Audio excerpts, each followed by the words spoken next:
Guys, tayo.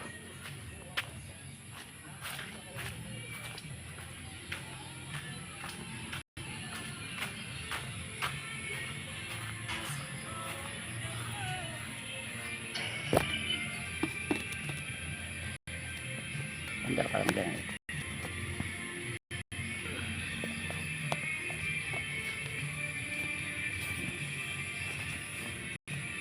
Ano, nakapag-reduce pa tayo. Scrap ni Eric. Oo ay. Patabait siya. Para hindi siya gawa ng kalukuhan.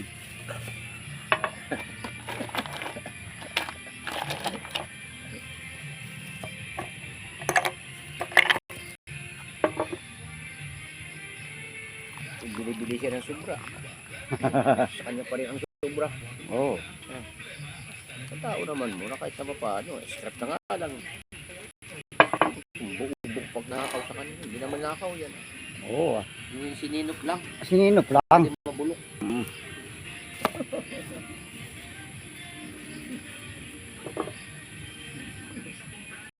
Wala bang scan yan? Meron. Andun. Ito na sabi ko na.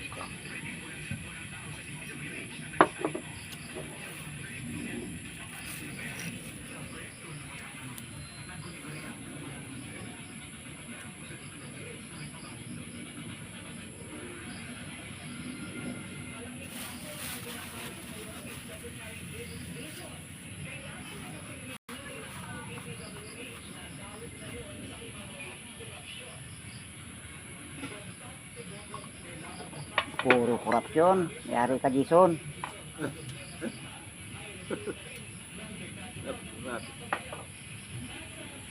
Ano lang yan yung mga ano? Oo ay. Mga racket na yun. Ang kahiyan nila yung kabuuang Pilipinas. Puta po. Oo. Puro may-ari ng pera na dinadali nila. No? Ay, oo. Mas marami ang mga maliliit na mga buwis na yun. Meron mo yun, pundo ng pira ng taong bayan yun. Tapos raketin lang yun na ganun, milyones yan. Oo ay. Sa bawat tax lang ng tao eh. Diyan lahat, birth certificate, cedula, barangay clear, puro nagpapasok dyan. Tax. Puro tax yung papa. Tindahan na maliit, nagbabayad ng tax. Dati yan, si Dula, walang bayad yan. Ngayon may bayad na. Ay ngayon, barangay nga ngayon. Barangay, mayroon na rin bayad. 160 na ngayon. Kung tatanong kung saan gagamitin. Oo. Kung gagamitin sa trabaho, 160 yan. Hindi mo naman gagamit. Alangan gamitin mo sa pang-hold up. Tatanong kung ano saan gagamitin. Natural yan, kaya kumukuha ng barangay clear. Kaya tanong nila.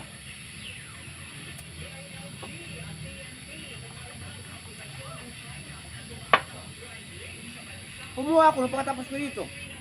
Yan may gagawin sana kami noon sa kung anong anak ko doon sa Pasig.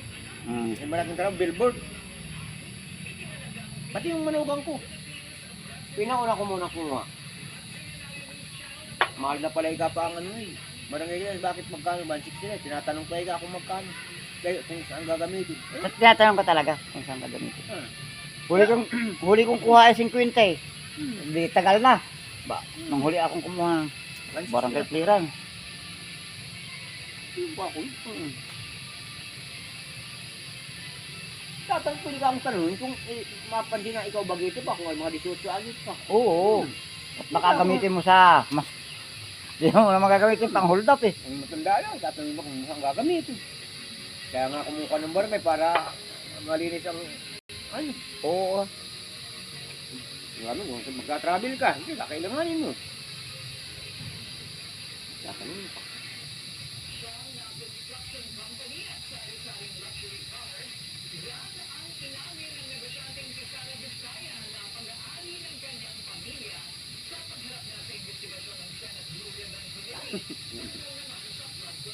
Puro korap ngayon pag-uusapan. Dati puro adik. Ngayon puro korap naman. Iba-iba talaga ang administrasyon. Oo. Yung si Duterte, yung corruption ban magsama nun at saka yung ano inalis niya yung corruption at saka yung adik. Oo.